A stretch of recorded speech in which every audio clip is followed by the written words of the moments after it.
PadreIdi.com presenta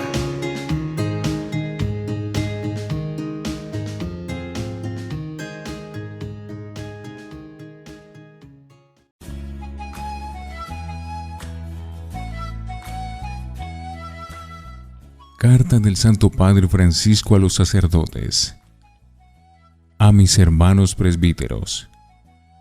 Queridos hermanos, recordamos los 160 años de la muerte del santo cura de Ars, a quien Pío XI presentó como patrono para todos los párrocos del mundo. En su fiesta quiero escribirles esta carta, no solo a los párrocos, sino también a todos ustedes, hermanos presbíteros, que sin hacer ruido, lo dejan todo para estar empeñados en el día a día de vuestras comunidades.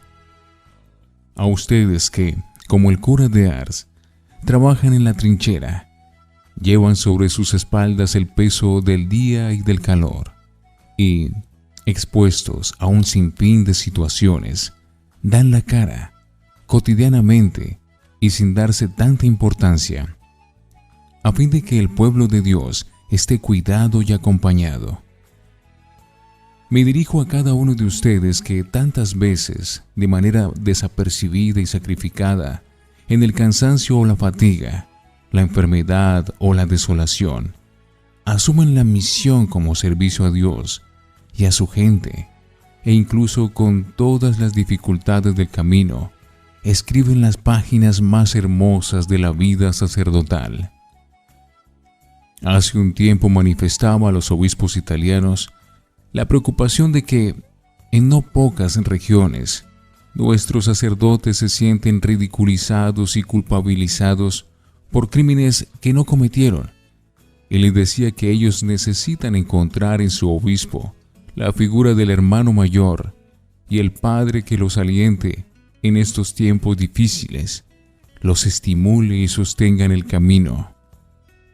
Como hermano mayor y padre, también quiero estar cerca, en primer lugar para agradecerles en nombre del santo pueblo fiel de Dios todo lo que recibe de ustedes y a su vez animarlos a renovar esas palabras que el Señor pronunció con tanta ternura el día de nuestra ordenación y constituyen la fuente de nuestra alegría.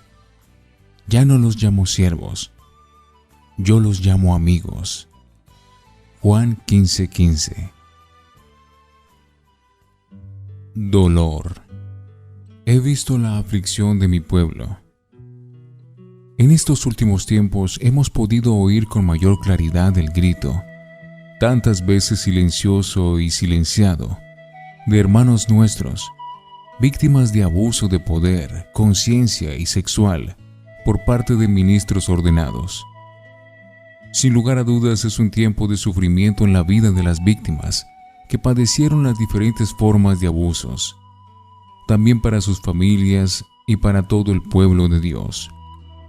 Como ustedes saben, estamos firmemente comprometidos con la puesta en marcha de las reformas necesarias para impulsar desde la raíz una cultura basada en el cuidado pastoral de manera tal que la cultura del abuso no encuentre espacio para desarrollarse y, menos aún, perpetuarse. No es tarea fácil y de corto plazo. Reclama el compromiso de todos. Si en el pasado la omisión pudo transformarse en una forma de respuesta, hoy queremos que la conversión, la transparencia, la sinceridad y solidaridad con las víctimas se convierta en nuestro modo de hacer la historia y nos ayude a estar más atentos ante todo sufrimiento humano. Este dolor no es indiferente tampoco a los presbíteros. Así lo pude constatar en las diferentes visitas pastorales, tanto en mi diócesis como en otras donde tuve la oportunidad de mantener encuentros y charlas personales con sacerdotes. Muchos de ellos me manifestaron su indignación por lo sucedido y también cierta impotencia, ya que además del desgaste por la entrega, han vivido el daño que provoca la sospecha y el cuestionamiento, que en algunos o muchos pudo haber introducido la duda, el miedo y la desconfianza. Numerosas son las cartas de sacerdotes que comparten este sentir. Por otra parte, consuela encontrar pastores que, al constatar y conocer el dolor sufriente de las víctimas y del pueblo de Dios, se movilizan, buscan palabras y caminos de esperanza. Sin negar y repudiar el daño causado por algunos hermanos nuestros, sería injusto no reconocer a tantos sacerdotes que, de manera constante y honesta, entregan todo lo que son y tienen por el bien de los demás, y llevan adelante una paternidad espiritual capaz de llorar con los que lloran. Son innumerables los sacerdotes que hacen de su vida una obra de misericordia en regiones o situaciones tantas veces inhóspitas, alejadas o abandonadas, incluso a riesgo de la propia vida.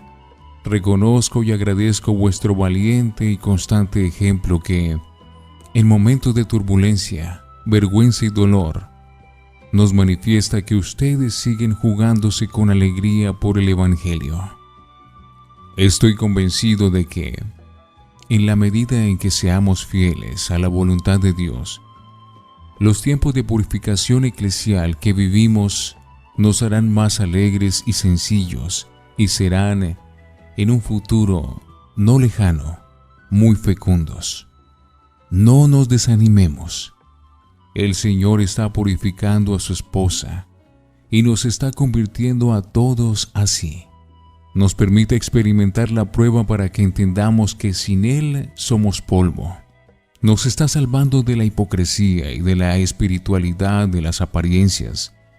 Está soplando su espíritu para devolver la belleza a su esposa, sorprendida en flagrante adulterio.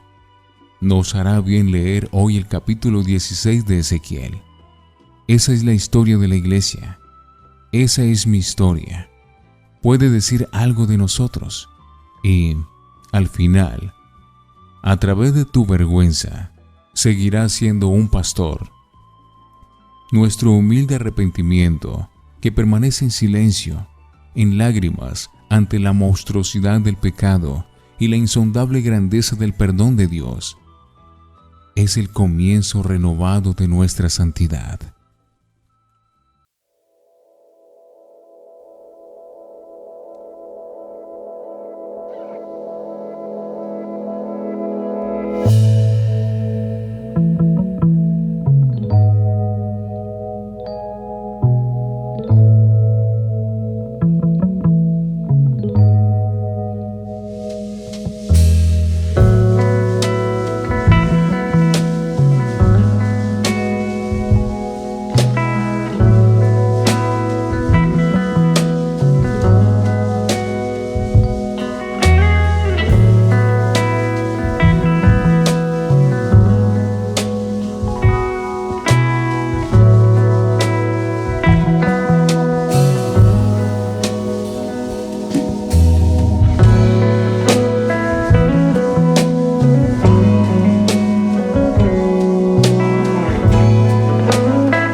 porque soy un pequeño.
Mi deseo es que se sientan animados. Mi segundo gran deseo, haciéndome eco de las palabras de San Pablo, es acompañarlos a renovar nuestro ánimo sacerdotal, fruto ante todo de la acción del Espíritu Santo en nuestras vidas.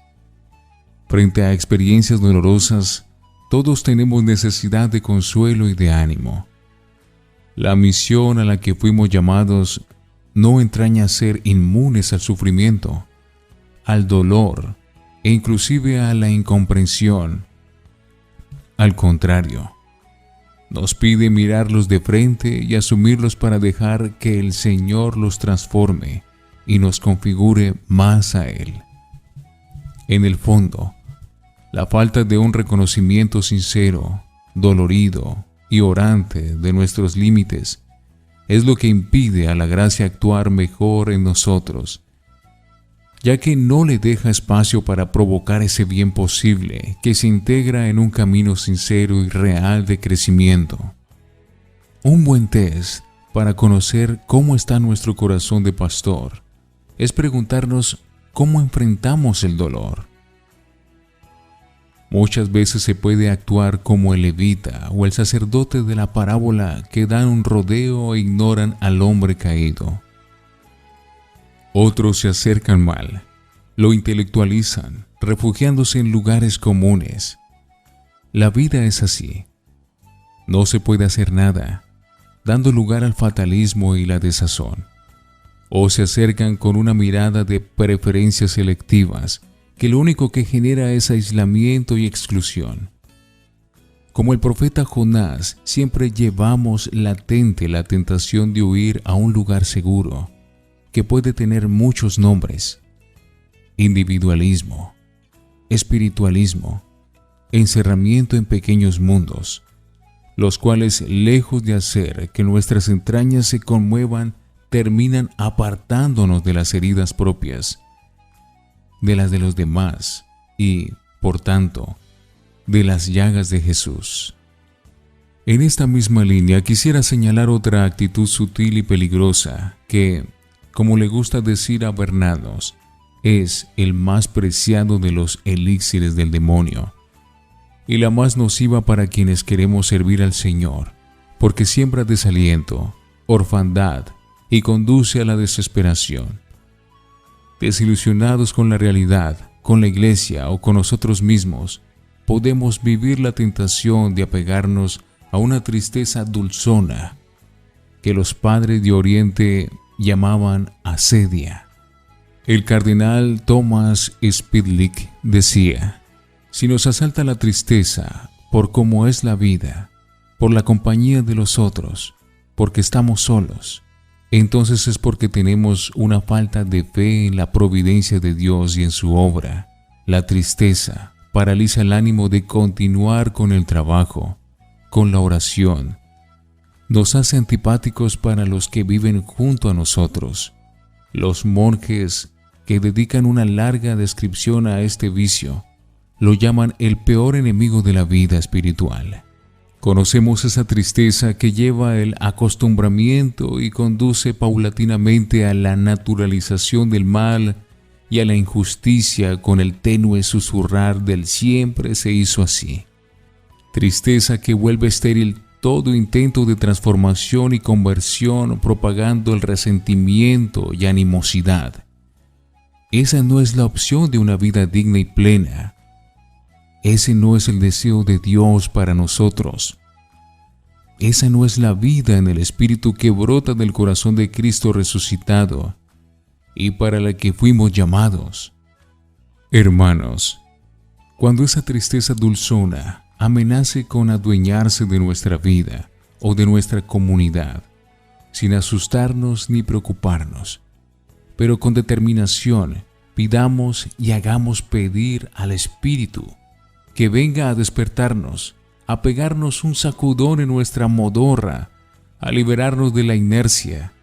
Desafiemos las costumbres, abramos bien los ojos, los oídos y sobre todo el corazón, para dejarnos consolar por lo que sucede a nuestro alrededor y por el grito de la palabra viva y eficaz del resucitado.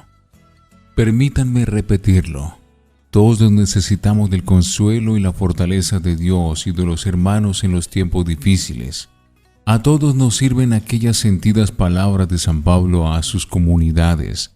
Les pido, por tanto, que no se desanimen a causa de las tribulaciones. Mi deseo es que se sientan animados y así poder llevar adelante la misión que cada mañana el Señor nos regala. Transmitir una buena noticia, una alegría para todo el pueblo. Pero eso sí, no ya como teoría o conocimiento intelectual o moral de lo que debería ser, sino como hombres que en medio del dolor fueron transformados y transfigurados por el Señor, y como Job llegan a exclamar: yo te conocía solo de oídas, pero ahora te han visto mis ojos. Sin esta experiencia fundante, todos nuestros esfuerzos nos llevarán por el camino de la frustración y el desencanto. A lo largo de nuestra vida, hemos podido contemplar cómo con Jesucristo siempre nace y renace la alegría. Si bien existen distintas etapas en esta vivencia, sabemos que más allá de nuestras fragilidades y pecados, Dios siempre nos permite levantar la cabeza y volver a empezar, con una ternura que nunca nos desilusiona y que siempre puede devolvernos la alegría.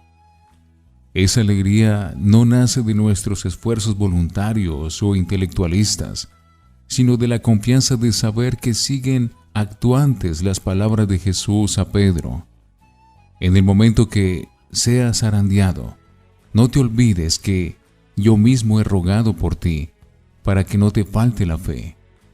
El Señor es el primero en rezar y en luchar por vos y por mí, y nos invita a entrar de lleno en su oración.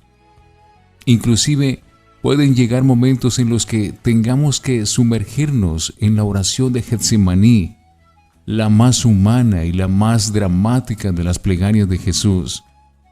Hay súplica, tristeza, angustia, casi una desorientación. Sabemos que no es fácil permanecer delante del Señor dejando que su mirada recorra nuestra vida, sane nuestro corazón herido y lave nuestros pies impregnados de la mundanidad que se adhirió en el camino e impide caminar. En la oración experimentamos nuestra bendita precariedad que nos recuerda que somos discípulos necesitados del auxilio del Señor y nos libera de esas tendencias prometeicas de quienes en el fondo solo confían en sus propias fuerzas y se sienten superiores a otros por cumplir determinadas normas. Hermanos, Jesús más que nadie conoce nuestros esfuerzos y logros, así como también los fracasos y desaciertos. Él es el primero en decirnos: vengan a mí todos los que están afligidos y agobiados, y yo los aliviaré. Carguen sobre ustedes mi yugo y aprendan de mí, porque soy paciente y humilde de corazón, y así encontrar alivio. En una oración así sabemos que nunca estamos solos. La oración del pastor es una oración habitada tanto por el Espíritu que clama a Dios llamándolo Abba, es decir, Padre, como por el pueblo que le fue confiado. Nuestra misión e identidad se entienden desde esta doble vinculación. La oración del pastor se nutre y encarna en el corazón del pueblo de Dios. Lleva las marcas de las heridas y las alegrías de su gente, a la que presenta desde el silencio al Señor para que las unja con el don del Espíritu Santo. Es la esperanza del pastor que confía y lucha para que el Señor cure nuestra fragilidad, la personal y la de nuestros pueblos. Pero no perdamos de vista que precisamente en la oración del pueblo de Dios es donde se encarna y encuentra lugar el corazón del pastor. Esto nos libra a todos de buscar o querer respuestas fáciles, rápidas y prefabricadas, permitiéndole al Señor que sea Él, y no nuestras recetas y prioridades, quien muestre un camino de esperanza, No perdamos de vista que en los momentos más difíciles de la comunidad primitiva, tal como leemos en el libro de los Hechos de los Apóstoles, la oración se constituyó en la verdadera protagonista. Hermanos, reconozcamos nuestra fragilidad, sí, pero dejemos que Jesús la transforme y nos lance una y otra vez a la misión. No nos perdamos la alegría de sentirnos ovejas, de saber que Él es nuestro Señor y Pastor. Para mantener animado el corazón es necesario no descuidar estas dos vinculaciones constitutivas de nuestra identidad. La primera con Jesús. Cada vez que nos desvinculamos de Jesús o descuidamos la relación con Él, poco a poco nuestra entrega se va secando y nuestras lámparas se quedan sin el aceite capaz de iluminar la vida. Así como el sarmiento no puede dar fruto si no permanece en la vid, tampoco ustedes si no permanecen en mí. Permanezcan en mi amor, porque separados de mí, nada pueden hacer. En este sentido, quisiera animarlos a no descuidar el acompañamiento espiritual. Teniendo algún hermano con quien charlar, confrontar, discutir y discernir en plena confianza y transparencia el propio camino. Un hermano sapiente, con quien hacer la experiencia de saberse discípulos. Búsquenlo, encuéntrenlo y disfruten de la alegría de dejarse cuidar, acompañar y aconsejar. Es una ayuda insustituible para poder vivir el misterio haciendo la voluntad del Padre y dejar el corazón latir con los mismos sentimientos de Cristo. Que bien nos hacen las palabras del Eclesiastés. Valen más dos juntos que uno solo. Si caen, uno levanta a su compañero, pero pobre el que está solo y se cae sin tener nadie que lo levante.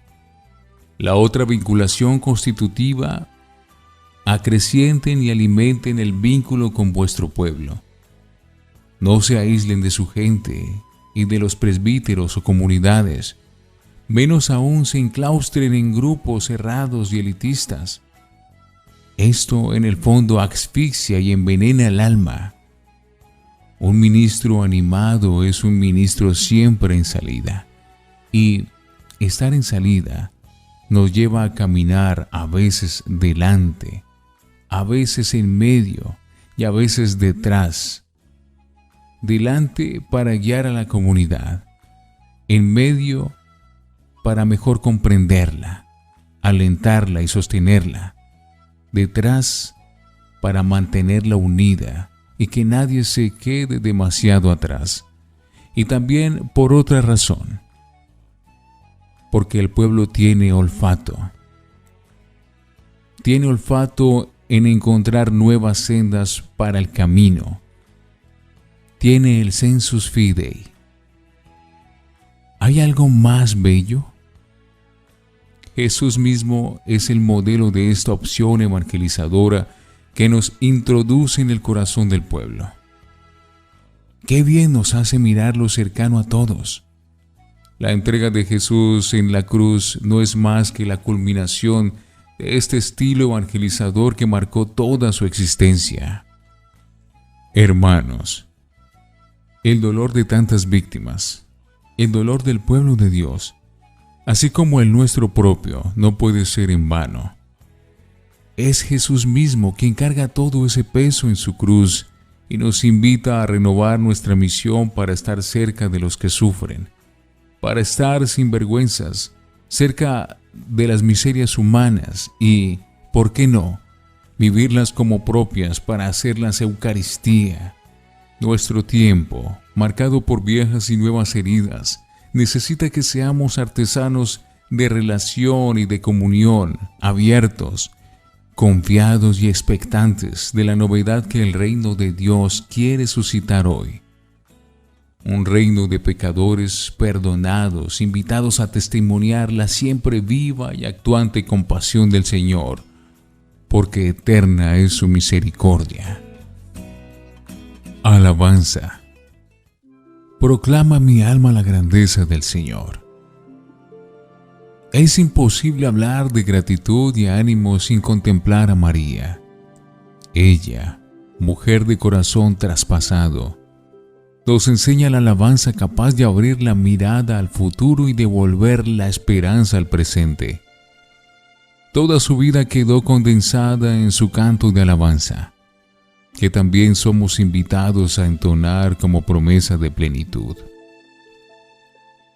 Cada vez que voy a un santuario mariano, me gusta ganar tiempo, mirando y dejándome mirar por la madre, pidiendo la confianza del niño, del pobre y del sencillo que sabe que ahí está su madre y es capaz de mendigar un lugar en su regazo. Y en ese estar mirándola, escuchar una vez más como el indio Juan Diego: ¿qué hay, hijo mío, el más pequeño, que entristece tu corazón? ¿Acaso no estoy yo aquí, yo que tengo el honor de ser tu madre? Mirar a María es volver a creer en lo revolucionario de la ternura y del cariño. En ella vemos que la humildad y la ternura no son virtudes de los débiles, sino de los fuertes, que no necesitan maltratar a otros para sentirse importantes. Si alguna vez la mirada comienza a endurecerse, o sentimos que la fuerza seductora de la apatía o la desolación quiere arraigar y apoderarse del corazón, si el gusto por sentirnos parte viva e integrante del pueblo de Dios comienza a incomodar y nos percibimos empujados hacia una actitud elitista, no tengamos miedo de contemplar a María y entonar su canto de alabanza. Si alguna vez nos sentimos tentados de aislarnos y encerrarnos en nosotros mismos y en nuestros proyectos protegiéndonos de los caminos siempre polvorientos de la historia, o si el lamento, la queja, la crítica o la ironía se adueñan de nuestro accionar sin ganas de luchar, de esperar y de amar, miremos a María para que limpie nuestra mirada de toda pelusa que puede estar impidiéndonos ser atentos y despiertos para contemplar y celebrar a Cristo que vive en medio de su pueblo. Y si vemos que no logramos caminar derecho, que nos cuesta mantener los propósitos de conversión, digámosle, como le suplicaba casi con complicidad ese gran párroco, poeta también de mi anterior diócesis: esta tarde, Señora, la promesa es sincera. Por las dudas no olvides dejar la llave afuera. Ella es la amiga siempre atenta para que no falte vino en nuestras vidas. Ella es la del corazón abierto por la espada, que comprende todas las penas. Como madre de todos, es signo de esperanza para los pueblos que sufren dolor de parto hasta que brote la justicia. Como una verdadera madre, ella camina con nosotros, lucha con nosotros y derrama incesantemente la cercanía del amor de Dios. Hermanos, una vez más, doy gracias sin cesar por ustedes, por vuestra entrega y misión con la confianza que Dios quita las piedras más duras contra las que se estrellan las esperanzas y las expectativas, la muerte, el pecado, el miedo, la mundanidad. La historia humana no termina ante una piedra sepulcral, porque hoy descubre la piedra viva. Jesús resucitó. Nosotros como iglesia estamos fundados en Él, e incluso cuando nos desanimamos, cuando sentimos la tentación de juzgarlo todo en base a nuestros fracasos, Él viene para hacerlo todo nuevo. Dejemos que sea la gratitud lo que despierte la alabanza y nos anime una vez más en la misión de ungir a nuestros hermanos en la esperanza, a ser hombres que testimonien con su vida la compasión y misericordia que solo Jesús nos puede regalar. Que el Señor Jesús los bendiga y la Virgen Santa los cuide. Y, por favor, les pido que no se olviden de rezar por mí. Fraternalmente, Francisco. Roma, junto a San Juan de Letrán, 4 de agosto de 2019. Memoria litúrgica del Santo Cura de Ars.